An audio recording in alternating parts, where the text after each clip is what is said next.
Dandridge. And in the studio with me on this morning, I have the man himself, Brother Keith Reid Jr. How you doing today, Brother Keith? I am doing excellent. How are you, sir? I'm wonderful, wonderful, wonderful. Well, you are the kickoff of a new feature that we're going to start here at AM 1580 WVKO, and that is interviewing some of our local artists right here in the capital city. Well, thank you for allowing me to be the first one, the guinea pig. You know, somebody's got to start from the beginning, you know. Yes, sir. I have no problem with that. Being a trailblazer is just part of what we do. There you go, there you go, there you go, there you go. Well, you've got this new project that's out now. Tell everybody a little bit about your new project. Okay, well, the project that is currently out is a EP entitled Bless the Lord, and it's actually a precursor to a full-length project that I'll be releasing in 2018. Just really going back to the roots of praise and worship. As you can tell from the songs that was just played, which is from that project, there's a lot of urban praise and worship on it, but that's really what God has anointed me and equipped me to do, is to be a worshiper. And so, like I said, going back to the roots, so half of it is going to be live, and then the other part was done in the studio. So really looking forward to that piece of it. But we've really been getting some great response from it. There's another song off of the project entitled All Hail the Power, which is one that God just has really touched and allowed us to get some really great response from. And we even just recently released a video in regards to that particular piece as well. So again, like I said, I'm just really excited about what God is doing, and it's the first project that I've actually released. My goodness, the last project that you guys were playing from us was released back in 2010. Wow. Well, I mean, yeah, 2010. Yeah, well, that's 7 years. Yes, sir. So I almost feel like we had to reintroduce our ministry to the world of broadcasting, just because of the fact that it had been so long since we had actually done something. And, you know, I really praise God for the last project, because, you know, it was produced by my younger cousin, Antoine Walker, which I know everybody in the city really is familiar with. And, you know, of course, with us being family, he really took a major role into that and really took some ownership of it and just really produced the fire out of it. And, you know, we had some awesome collabs on that one too, you know, with Skylar Johnson and with Pastor Jonathan Dunn. You know, songs that have been played off of the project as well. So, I mean, like I said, it's just been a natural progression. And so this one, again, like I said, you know, I'm just really, really excited about just what God is doing, and just some of the doors that have opened since we've been actually doing it. Great, great, great, great. Now you are a local artist, and we were just talking a little bit before we started. We were talking about recording and local artists getting out there. What are some of the things that you have done yourself personally as a quote unquote local artist in doing your music and getting your music out there? Well, the first thing that I had to do is, to be honest with you, I don't look at myself as a local artist. Okay.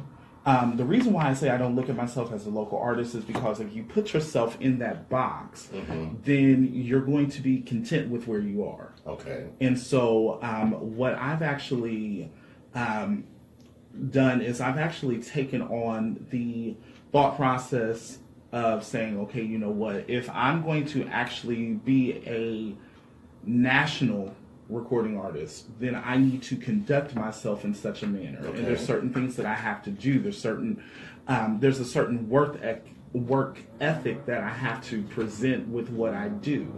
And so, you know, those who are out there doing this thing full time, which is something that I stepped out on faith and actually did in 2017, and I've been full time in music ministry for quite some time.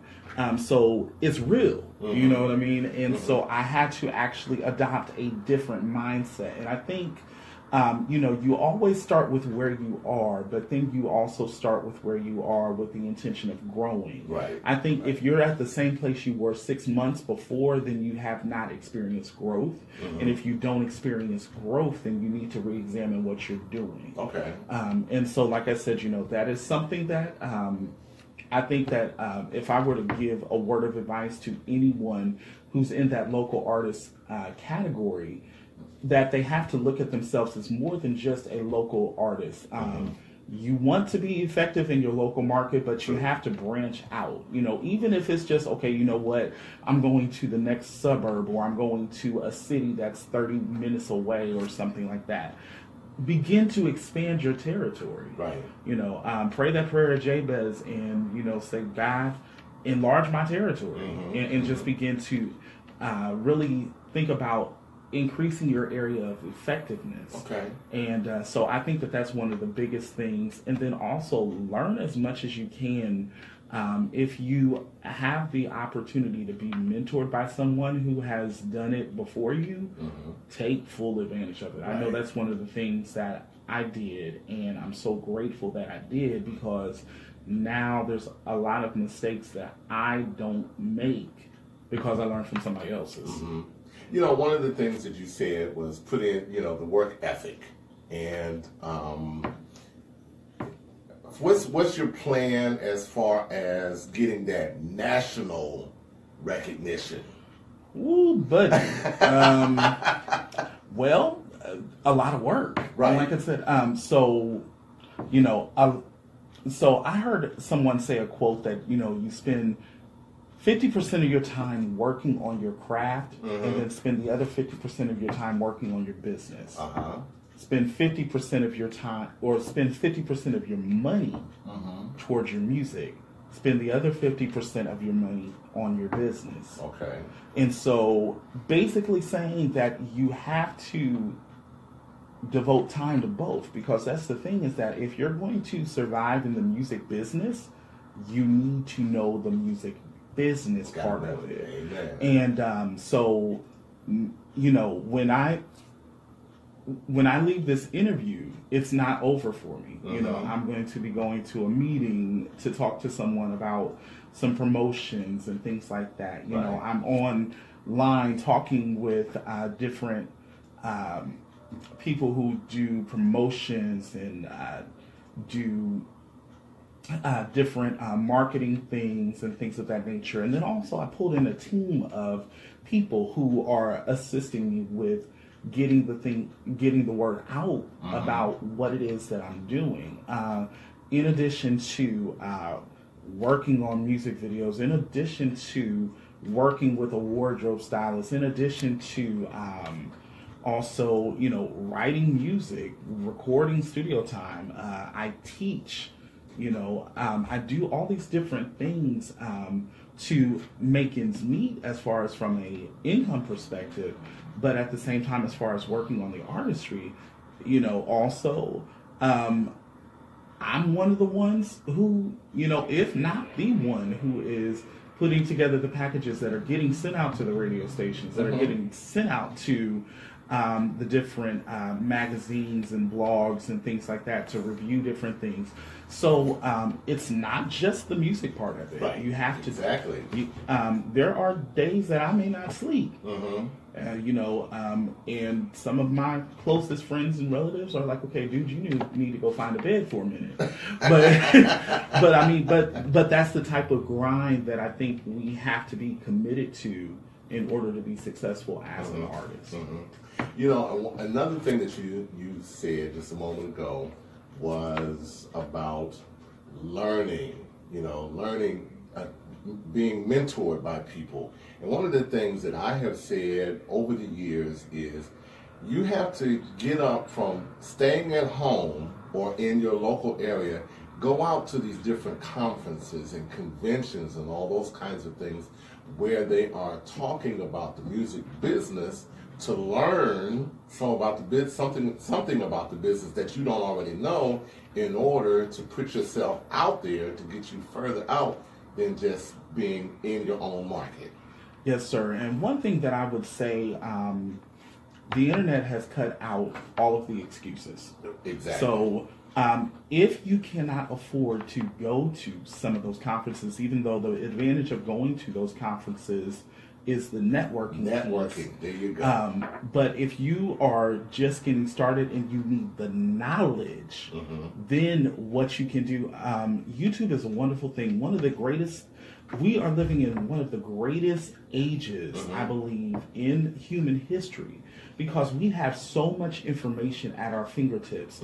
And I know even for myself, I was like, man, I have got to get to, there is a conference that was done this year. It's a DIY conference. In fact, I believe that's what it was called. And they put almost all of the conference streamed on YouTube. Wow. I went back and I watched that whole thing. I mean, I had on my notepad taking notes, had stickies on my desk. I mean, it was so mind blowing. And you know, just learning the trends in the industry, because I mean, honestly, again, like I said, because of the internet, it was a game changer. I'm like, you know what? No longer is my quote unquote competition when it comes to getting out there in the marketplace. You know, and it really never was.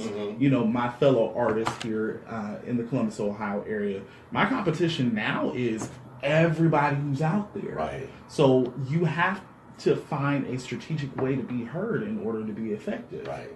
And that goes back to what you said originally, the work ethic. Yes, sir. You gotta have that work ethic. All right.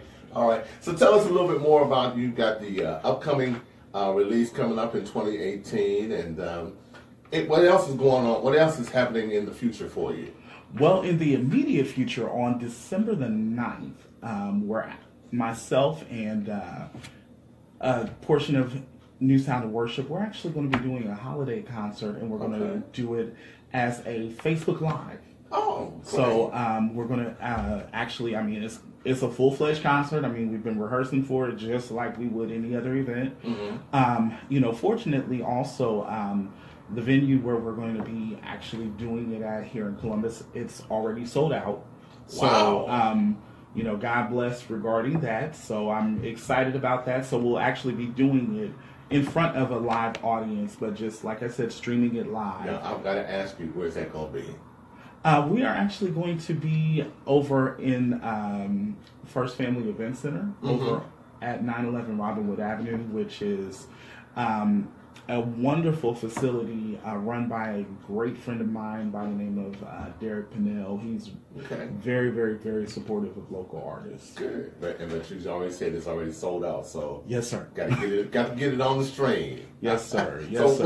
what else do you have on the horizon for Keith Reid Jr.? Woo, buddy. Well, also, I actually, and of course, New Sound of Worship too. Yeah. Well, I mean, you know, I got to be the one to blaze the trail for them. But actually, in 2018, I'll be doing some touring. Okay. So I will be doing some traveling in 2018. I have not hosted a worship conference in a while, so I'm in the midst of right now piecing together a worship conference for 2018 as well. That's one of my big passions. Most people who know me know that I just kind of by nature love to teach. Okay. And so that is something that I am really going to focus in on in 2018, is really kind of focusing back in on some of that, and, you know, doing more speaking and things of that nature. And also, another thing that I actually launched back in April is I actually also do a internet show that airs on 247praiseradio.com. So I'm doing that once a week, so I'll definitely be doing more of that. And so that is also a platform that I try to use to also create another avenue to give artists a platform who may not actually always get that support. And, you know, God is blessed. We've, you know, had the privilege of even releasing new music from, you know, different artists around the country, not just from a local market, but also, like I said, you know, people from Atlanta, people from all over like I said, all over the country who have debuted some of their stuff on there. So it's an exciting thing. So I'm really excited, staying real busy, and then on top of that, also releasing the project in 2018. Alongside with the project, we're also going to release a song book. Okay. Because the majority of the songs that will be on the project are songs that will fit congregational style worship. Okay, cool. Now, earlier you mentioned, studio, and yes, and one of the things that I've noticed that a lot of groups won't take the time to give back, and so you were saying something earlier before we got on the air about your studio, and you have opened up a little bit. Talk a little bit about that. I don't want to put anything out there that's not really true, so you go ahead and talk about that. Sure. Yes, I actually do have a recording facility, and one of the reasons why I made that venture, let's just keep it 100 for a second. Mm-hmm. I originally started because I was like, okay, you know what? I have this space. I'm trying to make money from it. Right. But as I began to learn and grow in the art form of what's going on behind the scenes, mm-hmm. I learned that I'm like, oh my gosh, there's so much that goes into all of this. And I'm like, oh my gosh, okay. So yes, we're going to, I then began to want to actually help other artists that don't have the budget to go to a major studio and say, okay, you know what, you can come here and still get effective, professional sounding material. And I think the reason, a lot of people think that you have to have all the bells and whistles, and having all the bells and whistles is awesome. Mm-hmm. But it's more so about knowing what to do with what you have. Right. So, I've seen people with a $300 setup sound just as good as someone who has a $30,000 setup, just because they know what they're doing. Right. And I was like, yeah, I'm not at the $300 setup, but I'm also not at that $30,000. So we basically offer affordable packages for those who are interested in, doing studio time and things of that nature. And and because of the relationships that I've been able to develop over the course of time, I can pull in on those relationships. Like, for instance, like you said, like we were talking earlier, one of the things that most people know about me, and if they think that I did not know, I'm like, I fully know this part. I'm like, okay, God has blessed me with a tremendous gift of songwriting. Mm-hmm. And I'm like, okay, you know what? And so I think that sometimes people think just because you have your own thing out there that you're not willing to work with somebody else. And I'm like, okay, let me put that myth to shame now and say I am more than happy to work with other artists as a writer. Mm-hmm. It's just nobody ever asked. It's like, well, now you put it out there. Now they're going to knock like, on okay, the door. Don't blow up my inbox. But like I said, in all seriousness, though, yeah, I'm like, okay, so if you're like, okay, I want to get a song out there, and I'm like, okay, you have finances to be able to get a project started, I'm like, oh, yes, I'll be happy to see if something that's in the catalog would be a fit for you. Mm-hmm. Like I said, I'm related to one of the best producers in the industry, Mr. Antoine Walker. I mean, do you really think I wouldn't ask him if he'd be available if you're willing to pay him? Right. You know what I mean? And then, other producers who I have relationships with and things like that, and musicians. So, like I said, the great thing about this particular business venture is that the relationships are there to really help make sure that a project comes forth, and it comes forth in excellence. That's the one thing, because really my tag is, putting music out there in excellence. So right, you know what I mean. So yep. that's what we're about. Right. You know, I'm like, okay, there's a family lineage that I'm representing, so I gotta make sure that at the end of the day, you know, none of the Reids are coming back and saying, "Dude, you are whack." Right. Well, ladies and gentlemen, this is Keith Reid Jr. We're speaking with him today. New Sound of Worship, and he's got this new EP and going to be releasing the full project coming up in 2018. So get with it. How can people get in touch with you? Okay, the easiest way to get in touch with me would actually be via email, and my email address is admin, ADMIN, at newsoundmusicgroup.com. If anyone is interested in actually bringing me in to do a workshop or facilitate a worship service or concert or anything like that, they can go to our website, which is newsoundofworship.com, or newsoundmusicgroup.com, which is the name of the business. And both of those will take you to our booking link.